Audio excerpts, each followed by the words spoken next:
Welcome to Christian Financial Perspectives, where you're invited to gain insight, wisdom, and knowledge about how Christians integrate their faith, life, and finances with a biblical worldview. Here's your host, Christian investment advisor, financial planner, and coach, Bob Barber.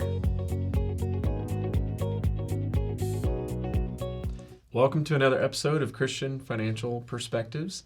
Whether you're joining us right now online on one of our videos, or if you're listening to us on one of the many podcast sites, thank you so much. We know you could choose to do other things with your time, so we're glad you're here virtually with us.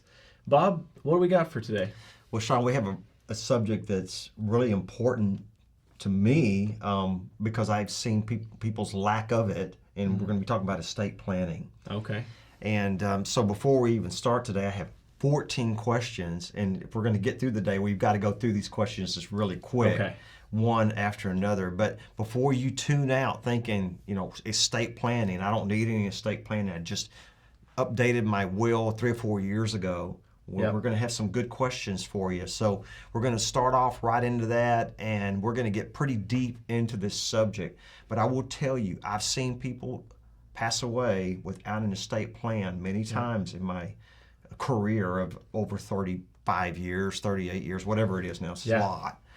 And it's a tragic thing when someone doesn't have their estate plan in order. Now, Bob, this is something really doesn't matter until you're in your 50s, right? Yeah. No. Yeah, you need it right now. Exactly. Especially you, Sean, with a couple young children that are minors.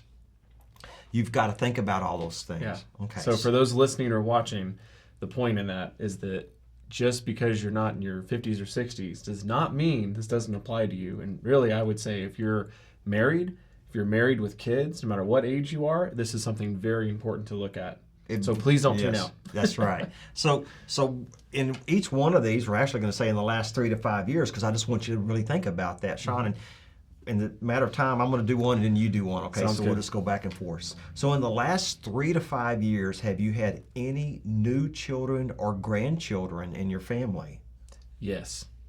Yeah. Yes. I have. In the last 3 to 5 years, do you have any new family members through marriage, like a son-in-law or a new daughter-in-law?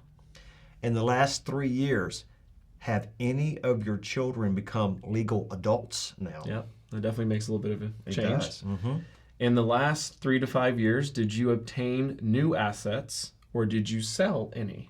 In the last 3 to 5 years, have there been any major health changes with anyone in your family? That's a good one. In the last 3 to 5 years, have there been any deaths or disabilities in the family? Number 7, so we're nearly halfway through. In the last 3 to 5 years, has there been a death or divorce of a spouse in the family? Number 8, in the last 3 to 5 years, have you remarried or both of you have children from your first marriage? That is a really important one. Yeah. We'll discuss that later. In the last 3 to 5 years, have you relocated to a different state? Think about that here in Texas, when about half of everybody that lives here now is from California. Yep. Number 10, in the last 3 to 5 years, have you bought any new real estate, especially out of your state? That's correct. So you're under the probate laws of that state. So as an example, I love Colorado. If I were to buy a second home in Colorado, I'm under those laws up there. Gotcha. Okay. Yeah. Which is also why that one about if you've moved to a new state, it's important too. That's right. Because the laws there may be a little different. That's correct. We're in number 11 now, right? Okay, go ahead. In the last 3 to 5 years, have you had any major financial changes like an inheritance or a good investment paid off? Number 12, in the last 3 to 5 years, have you started any new businesses? Number 13, in the last 3 to 5 years, have you taken out a large life insurance policy? That creates an estate right there. That's right. I mean, and $1 million policy for somebody your age is, what, $25 a month or something? I don't know, it's cheap. And then the last question, in the last 3 to 5 years, has any oil or gas been discovered on land you own or any mineral rights that you might own as well? You may not still own the land, but you may own the mineral rights. That's right. So there's 14 really good questions, and hopefully, as I was saying that, Garrett, I want you to make sure that each one of those questions goes up as we're doing that so people can see that. Because I will bet you that just about everyone would say, yeah, in the last 3 to 5 years, one of those things has Probably happened. one of those. And if you answered yes to any of those 14 questions, then you need to listen to the rest of today's episode and update your estate plan as soon as possible. So we're going to go into what an estate consists of, and basically it's everything you can think of that you have control over. It's going to be your bank and savings accounts, Retirement accounts, brokerage accounts, annuities, real estate, homes, vacation homes, investment properties, any kind of land, farm or ranch, and just think of anything else you can think of that comes under real estate. life insurance benefits. Yep. So like that policy. Right. Other assets like art, antiques, collectibles, automobiles, boats, precious metals, business interests. Some of the boats I see down in Rockport are like $100,000 boats, so that's a big asset right there. Maybe we could throw in cryptocurrency and what's the other fungible tokens? What do they call those again? I can't remember them all. I know. Yeah. Okay. And then you've got NFTs. Thank you. Yeah. And then you've got royalties from oil and gas, water, etc. And that's all included in your estate as well. And that is something like we want to do some really good estate planning to get those oil and gas interests or royalty interests, things like that, get that out of the estate and put that over in a partnership of some sort. Okay. So the next part you want to be thinking about is documents that should be part of an estate plan are, number one, a will. Yeah, Most people probably think of that. Must be probated and the public can see it. That's true, and I don't like that. Right. A probate court decides the legal validity of the deceased person's will, right, and grants its approval, also known as granting probate to the executor. Okay. So I've seen some really sad cases here where wills have been contested. Yeah. We had a client that had a lot of oil and gas interests, and the will was contested, and it went on for 18 months, Sean. And it just raked the family, through the coals, as the old saying would go. It was really sad. So not only that, but all the extra costs too. Right. When it's not taken care of ahead of time, now you have these assets of either your beneficiaries, your family, or from the estate itself, and the will just being wasted. But the will was contested, okay, because it can be that. So this is what I liked about the second thing that we talk here. Now, a lot of wills have a trust built into them, but another document that needs to be a part of an estate plan is a trust. And you can go ahead and form that trust now, have like a living trust. And why is that helpful, Bob? Because it makes your assets private. They don't go through probate. Gotcha. So when you put them in trust, it's like putting it in another, it's a living document that doesn't die when you die. Yeah, right. So it's completely private and doesn't have to be probated. And there's two different kinds of trust.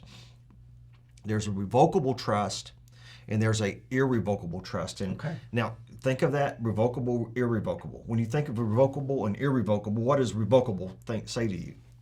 Well, here's my glass of water. Now I'm going to take it back. Exactly. That's exactly right. But if it's irrevocable, you can't take it back. Yeah. So why would you do an irrevocable trust? One of the things that life insurance is an example of that, to get it completely out of your estate and away from there. Okay. So number 3 of the documents that you need is a healthcare durable power of attorney. Yes. Allows another person to make healthcare decisions for you if you're unable to do so. That's right. Yeah. And boy, that's somebody you really want to trust. Right. Yes. And then along with that comes a living will that's also known as a directive to physicians.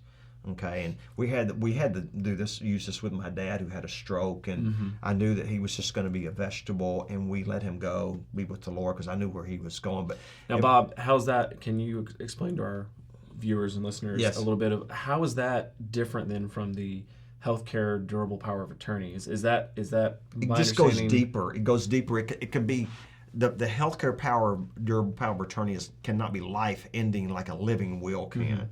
So the living will, like I have here, provides guidance for medical treatment to be withheld, like in the case of being brain dead. So like if for example you're further on in years and at your age, the resuscitation process may not really be worth it because of all the broken ribs and bruising, and your quality of life may not. I really think of brain dead or in a coma. Okay. Those two things. Okay. And there's been a lot of news about that. I remember about 15, 20 years ago, there was a big case that was well known in the media about that because the person had been in a coma for 3 or 4 years, and they wanted to let them go, but they didn't have a living will. Gotcha. Okay. All right. So that living will allows you in your estate planning to dictate what are the certain conditions, like if you're in a coma or you're brain dead, right, to basically say, you can let me go.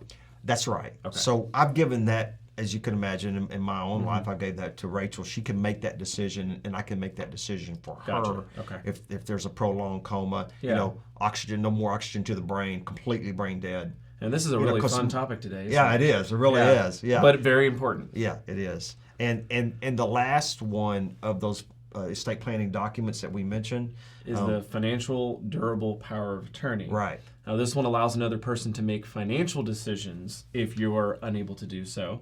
So for you, think today, who can make financial decisions in your best interest in your absence? That's right. So again, Rachel and I have each other for that. And then next in line, actually, we've got your wife, our daughter, Jenna, that can make those decisions. Yeah. And you're a part of that too. So that if we couldn't, if we were in a major accident and we went into a coma and financial, things need to keep going. Yeah. So you can help us with those financial decisions and even pay bills for us and take over. Really think about that for those of you listening, that it doesn't necessarily need to be your oldest child. It doesn't even necessarily have to be one of your children. No, it doesn't. Not like at all. In my family's case, my brother is a doctor, a medical doctor, very smart guy, but considering I'm a financial advisor, my dad has me set as the one with the financial power of attorney and the executor of the will, because that's my background. That's what I know. And so my brother's, as the oldest, he's like, well, yeah, that makes sense. Well, and if you have 3 or 4 children, you're going to want to pick the one that is the best with finances. Yeah, find the one that's frugal and will stick to what you want, and they're going to make good decisions. So before we end today, so we've given you a lot of information very quickly. So before we end today, there's some more questions I want to ask, and then you're probably thinking by now, I need to update my estate plan. And if you're thinking that, it's probably true. If it's been 3 to 5 years, I'm about to update mine, and it's been about 4 years, since I updated mine. But a lot of things have happened in the last 4 years. I mean, the new grandchildren, and we've had some assets that we've sold that were major assets, so in the form of real estate. So who do you want to inherit your property? These are some things to think about as you're putting this estate plan together. And what percentages do you want each heir to receive? It's not just equal across the board. It has to do with how well they can handle it as well. Yeah. I mean, it's just like when Jesus told the parable of the different servants, when the master was going away and they didn't all get exactly the same. And now that's funny you mentioned that, because I believe in what's called a PreInheritance Experience, and that's where you give, say, $5,000 to your 3 children. In our case, we have 3, but maybe or 4 if you give them, each $10,000 or $5,000, and go back 6 months and see what they did with it. So that's a PreInheritance Experience to see, did one just go spend it on junk and then another go invest it, or then maybe one invested half and went and spent the rest of it. Sure. So different. I mean, you have 3 children, 4 children. They're all going to operate differently when it comes to finances. Yeah. And the second one is legal guardians. If you still have children under 18, who do you want to take care of them if both parents died at the same time? That's a tough one. Yeah. But very important. How do you want your assets distributed? Do you want them distributed right away or slowly over time? Now, Sean, and my estate plan, even the one I have now, but I'm about to update, it's still that same way. We're only actually going to distribute 3% of our estate per year. So it's going to be distributed very, very slow. It'll take 33 years if the estate didn't grow at all to distribute that estate out. So basically, you want it to last longer. You don't want it to just necessarily all go at once. And that's also really important too. Like if you say you did that pre-inheritance or pre-estate planning type test with your children, and one of them did very well, they were very responsible with it, and the other 2 not so much. Well, having it set up to where your estate is distributed slowly over time is actually to the benefit of the children who wouldn't handle it as well. And because they don't just spend it all and then it's gone. We've made podcasts right here. Remember, we called it sudden wealth syndrome. Yep. So sudden wealth syndrome can really happen quickly, and this is why we see about 80% of inheritances spent in the first 3 to 5 years. What took mom and dad 35, 40 years to save up. So think about the maturity of your heirs as well as the financial ability of each one. Yeah. And I've mentioned that again, most estates are spent in 2 to 3 years. The next one, number 4, is professional asset management needed for your assets at your demise? This is where you bring in a corporate trustee. And this takes the pressure off.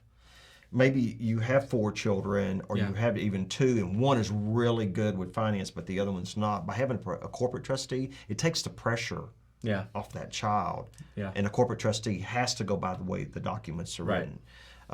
How are your present assets held? Individually, joint tenancy, limited partnerships, or et cetera? And this is real important for estate planning. Yeah.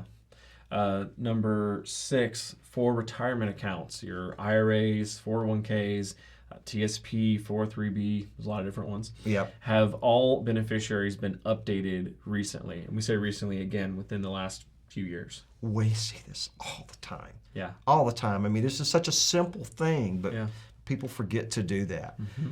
So who will be the executor or trustee of your estate? This is somebody you really got to trust a lot. And like I say, it doesn't necessarily have to be a child. It could be somebody that's just really good with finances.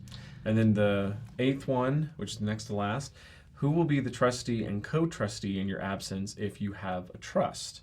There are many advantages to having a corporate trustee, like we mentioned earlier. Yeah. And last, would you like a charity or charities to receive a percentage of your estate after you're gone?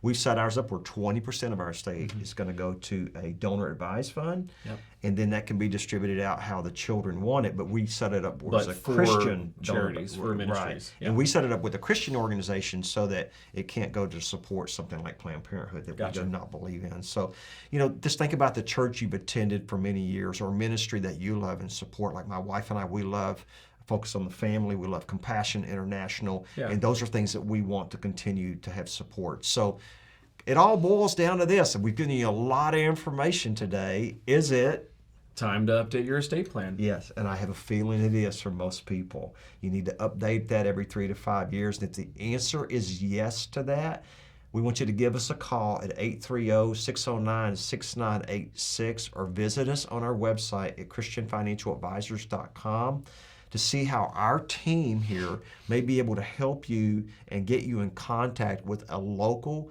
Christian attorney that can help you out. And that's through our affiliation with the Christian Kingdom Advisors. Right. We did a whole program with Kingdom Advisors, and we know a lot of Christian attorneys, and we have an attorney that we work with directly that's also a financial representative with our company that can help you if you're in the state of Texas or California. I know he's licensed there too. Yep. That's right. Thank you so much for being here with us today. God bless, and until next time. Thank you so much for watching. If you enjoyed that video, be sure to like and comment, and subscribe to our channel so you can get future updates. You can also follow us on social media, handle shown on screen. In the meantime, check out one of these other videos.